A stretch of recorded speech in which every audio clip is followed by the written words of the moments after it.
your book just came out, I know, The Deepest Well, and there's a story in that book about someone named Diego.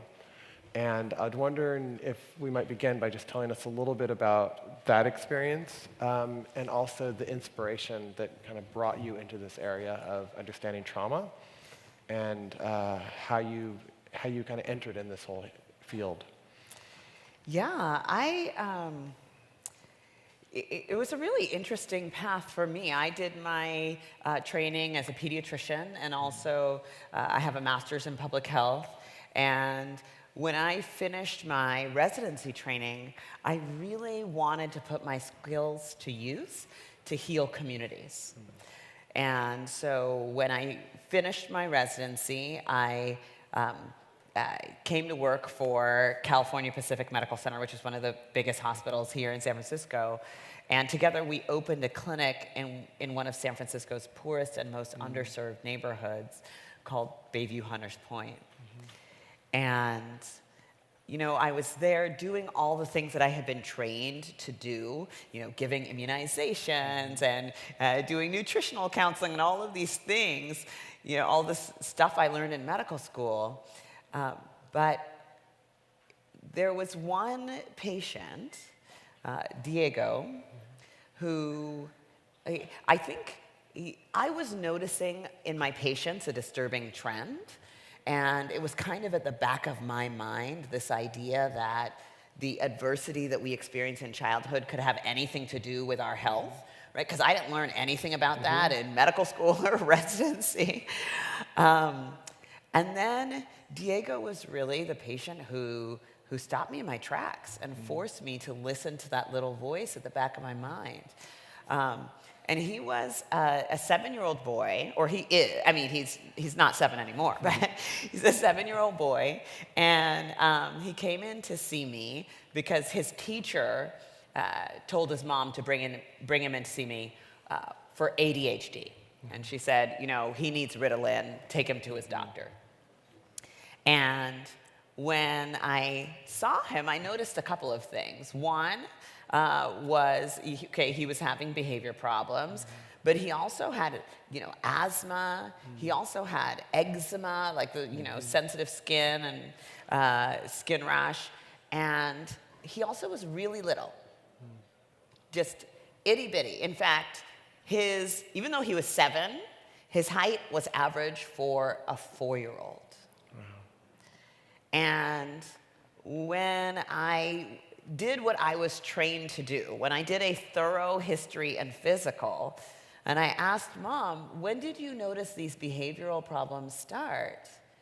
What she told me, you know, after she became very tearful, and I had Diego and his little sister go into the waiting room with my staff, and she told me that his behavioral problems started after he experienced a sexual assault when he was 4 years old. Wow.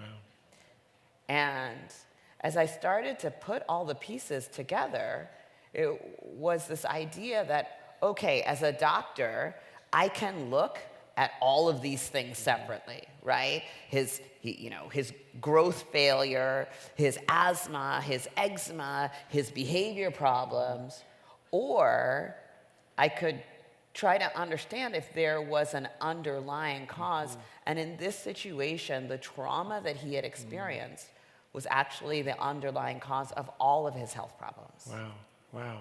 But that was not accepted at all at that time. How did you negotiate or navigate something that the medical community has yet to accept?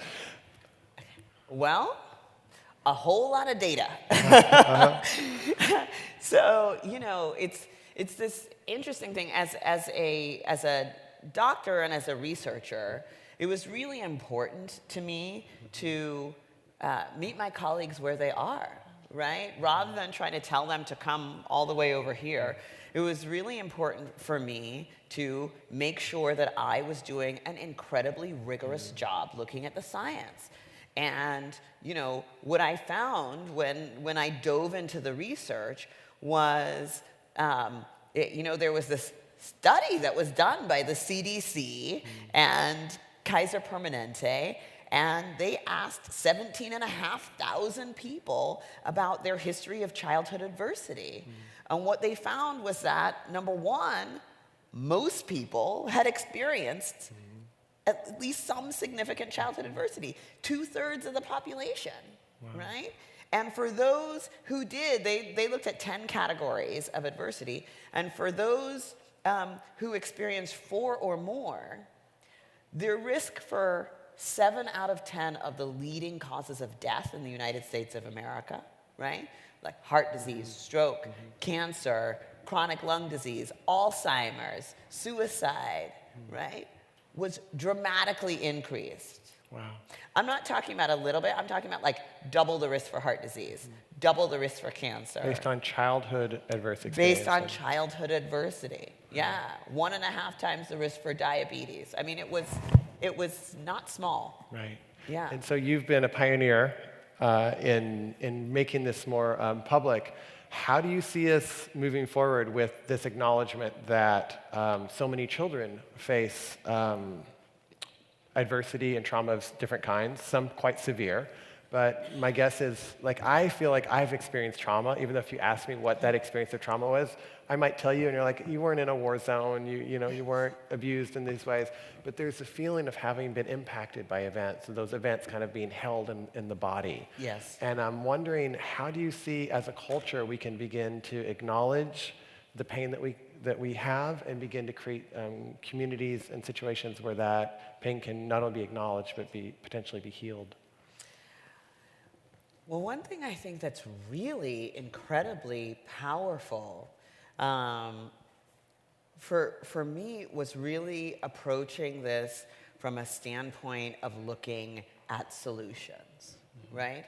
So, we know that we have a cardiovascular system, and we have a respiratory system. We have all these different systems in the bodies, and we also have a stress response system, right? And particularly when we're exposed to adversity in childhood, it changes the way that our stress response system functions. And when we understand that, then I think for a lot of people it's really scary, right? We don't want to acknowledge it because, especially when we're talking about trauma, right? Our intuitive reaction when it comes to trauma is to keep it over there, right? It didn't happen. It's tough to acknowledge. And certainly we don't want to talk about it in our society because there's so much stigma, right? And I'll tell you, when I read all of the research about how childhood adversity affects our health, for me, it was so powerful. It was hopeful. Because when we understand how the biology works, then we can interrupt those processes, right? And what all of the research shows us is things like safe, stable, and nurturing relationships and environment are healing. And I'm not talking about healing it made me feel better. Right. I am talking about literally, like, my team at the Center for Youth Wellness did this huge study looking at randomized controlled trials that looked at the impact. And what they found in one study, for kids who experienced maltreatment and they were in institutionalized care, right? When they were randomized into high-quality nurturing environment, literally what we saw was changes in brain structure measurable on MRI. Wow. Just through changing the physical environment. That's exactly right. Wow. Right? Wow. For these kids, and it does make in this case, they were looking at kids who had experienced that before age 8, and then they did the MRI at age 8. And what was nuts was that not only did they have changes in the brain structure, but the kids who had gotten this high-quality care, their brains looked like kids who had never been maltreated. Wow. It self-healed, or it... Well, but that's the point. The point is that safe, stable, and nurturing relationships, they're not just nice to have, They are healing, right? Like, they literally change our biology. And, even we see this across species when, a lot of folks who do this research on childhood adversity, there's a famous study by Michael Meany that I talk about actually in The Deepest Well, where he took rat pups, right? And he stressed them out and then he gave them back to their moms. And some moms, when they got their rat pups back, they did a lot of like licking and grooming, the human equivalent, the rat equivalent of hugs and kisses, right? And guess what? Those rat pups, they performed better on cognitive tests, right? They had a more healthy stress response system that turned itself off normally after it was done being activated. And what they found was that these changes were associated with changes in the markers of the DNA of these rat pups. But then they did a crazy thing. This is why I love science. Then they did a crazy thing. With the next generation, they switched the rat pups at birth. And what they found was that the rat pups that were raised by these moms that did this high nurturant caregiving, these high licking moms, right?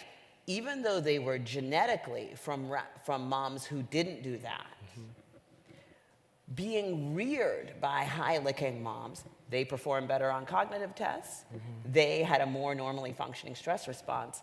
And they also had the DNA markers. And the DNA markers were associated with the mom that raised them, not their biological mom. Wow. Wow. So literally nurturant caregiving can change our DNA. Yeah. Beautiful.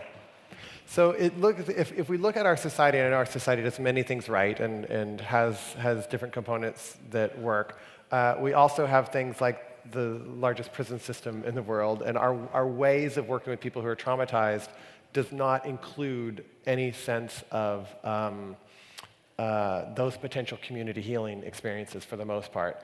And so it feels like we've modeled a society. I don't want to get too much into this. It seems like we've created a society that makes which doesn't understand or incorporate that intelligence whatsoever, or that understanding, because I think we'd have a much different social system. We'd use our resources much differently. Do you see like basic, simple things we can do to kind of create families and create a culture based on this understanding? Because it feels like if that is true, funding for single mothers, funding for social programs in low-income communities, all this would make so much sense and save so much money, but it's not yet a part of what we think of as health or what we think of as sustaining a healthy society. How are you being received with this information? Do you feel like there's openness and there's receptivity? There is, but the thing that I would say in terms of what we all can do to be part of advancing a society that is that reflects this understanding. So, number one, it starts at home, right? Like, we have to do our own pulse check. We have to understand and be reflective of how whether we've had our own experiences of adversity and how that's impacting our day-to-day, how we show up, and what we are doing. Unfortunately, in The Deepest Well, one of the things I do is I talk about is, what are some of the interventions that we can do for ourselves, right? Things like, a regular mindfulness practice, things like regular exercise, certain types of diets that help to improve, neuroplasticity, reduce all the inflammation that's associated with early adversity and all of those types of things. So that, I think, beginning with that, I think is really important. And then what feels really powerful, the next piece is raising awareness. Back in the day, right, we used to do, in every society, we used to do crazy stuff, right? Like, when people had mental illness, we'd be like, oh my God, they're so scary, we're gonna lock them away. We had them in sanatoriums. And then we figured out, oh my goodness, you know what, this is an illness, right? Like, it's mental. And we still don't have parity in our care of mental illness, but the idea as a society is like, okay, we've agreed that this is a health condition, so you can't just put people in sanatoriums, right? And people can be helped to some degree. That's exactly right, because there's an opportunity for intervention. I do believe that in our society right now, like for example, if you were to look at the percentage of people in our justice system, especially in our juvenile justice system, who have a history of significant childhood adversity, we may recognize that our society right now seems to be doing something very similar to the sanatorium practice. And the idea of, wait a minute, for folks who have high doses of early adversity, that can impact their neurologic function. It can impact their impulse control. It can impact their executive functioning, all of these things. And there's something that we can do about that. Yeah. And we can do, number one, everyone, y'all, get out there and advocate routine screening for adverse childhood experiences. Right now, only 4% of pediatricians in America are regularly screening for adverse childhood experiences, right? That's nuts considering all of the health implications. And then we can begin advocating for resources to do the things, the early intervention programs, mental health services, family supports, two-generation interventions. All of these things can significantly improve outcomes. Great, beautiful. And can you say about your own, I know this has there's some level of personal experience you have here, and you also have your own meditation practice. Yeah. How do you, can you say a little bit about your personal experience and also how you maintain your own kind of well-being as you write and do book tours and be involved and show up at conferences? How you kind of are exploring tending out. You have 4 children. Yes, yes. Listen, when we're talking about 2/3 of Americans who have experienced some type of childhood adversity, we're not talking about them.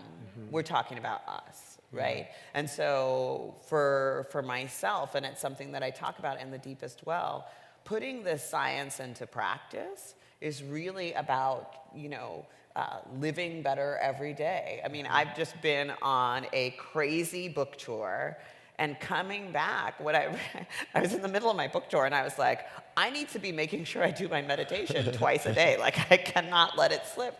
Because for me, the more busy I am, the more important it is for me to be centered and being connected and actually practicing what I preach in terms of, all of the intervention. And there's so many different questions. I know our time is short here, but what is it that, so The Deepest Well is available now, that you can get it, actually it's in our bookstore, you can also get it on Amazon. What is it that moves you now? Do you see that there is enough understanding of what actually heals trauma? Yes. I know you had mentioned there's certain practices that help to heal trauma over time. Have you found that there's certain things that are particularly beneficial for people who are out there who are like, wow, I actually feel like I've been through something. I'm one of those 2/3.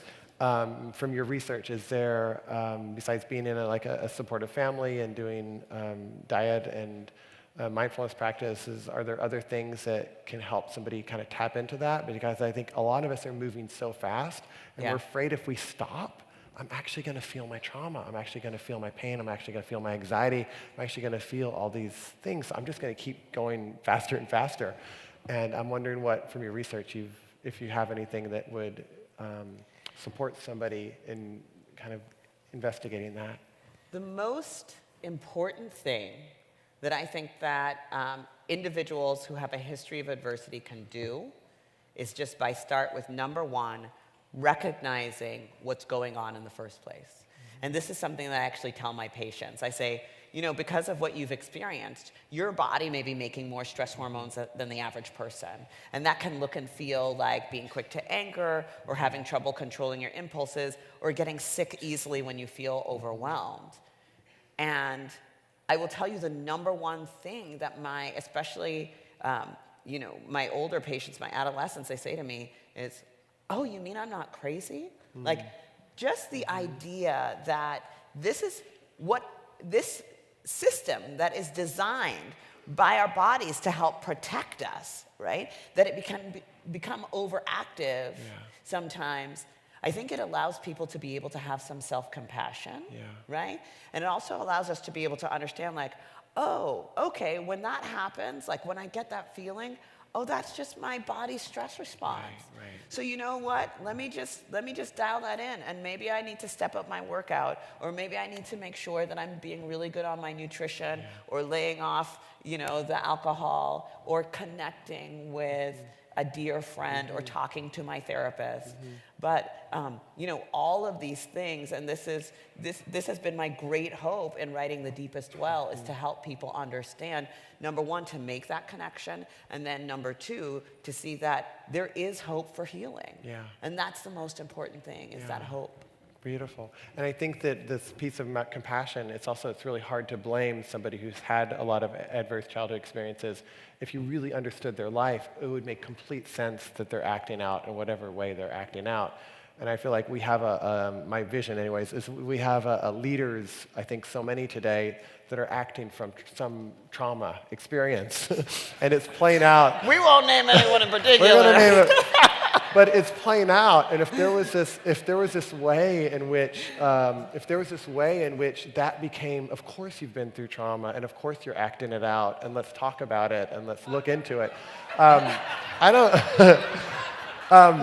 That if your work was understood, that we would birth a whole new generation of people who could actually speak to that. Well, we're laughing about it, but we're understanding that when we have leaders who have difficulty with impulse control, right? Yeah. When we have leaders, right, who really are coming out of this reactive place, and their executive function is not engaged, right?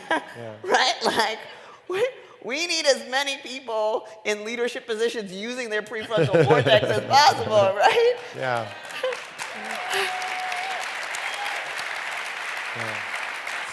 So yeah, I mean, this is a matter of, when we talk about it, we can kind of joke and laugh about it, but ultimately, when we think about the changes that need to happen in our society, that also help all of us to have a healthier, more prosperous, and more secure society.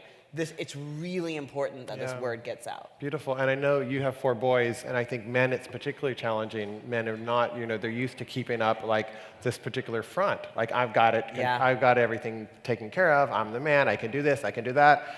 And for there to be a healing and a vulnerability and understanding of the dimensions of pain that still exist and joy. But it feels like that, if we can support that process, and I know your book is a big step in doing that, to me that's just such a positive thing. And almost like, I don't know if there's a way we can survive for a couple more generations without that understanding. Because I'm afraid we'll keep kind of creating conditions where there's all this attraction towards leaders that embody something completely different. So I want to thank you for your work, and thank you for coming. And if you want to get the book, it's available. But also, I feel like you kind of create an invitation for all of us to acknowledge what's really true for us. And I think it's hard to acknowledge our joy and our amazing generosity, and also we need to acknowledge the wounds that we might still carry.